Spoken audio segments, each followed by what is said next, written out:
En Russie, 8 jours de simulation spatiale pour un équipage un peu spécial, entièrement composé de femmes. Il était le premier à s'isoler totalement pendant une semaine dans une capsule censée reproduire les conditions de vie dans l'espace. Une expérience organisée dans le cadre d'un vol futur d'ici au moins 10 ans sur la Lune.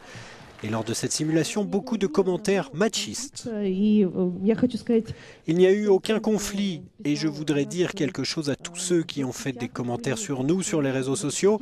Certains étaient sceptiques concernant notre expérience et s'attendaient à ce que nous nous disputions.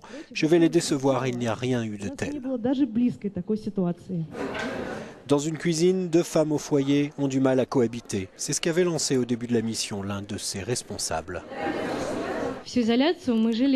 Nous avons vécu un vrai isolement dans un monde à part. On avait vraiment du mal à imaginer que nous étions à Moscou. On s'est senti, sinon dans l'espace, en tout cas loin, ailleurs. Si c'est bien la Russie qui a envoyé la première femme dans l'espace en 1963, la jante féminine a été peu associée au développement du programme spatial russe par la suite. Moscou envisage une visite sur la Lune en 2029.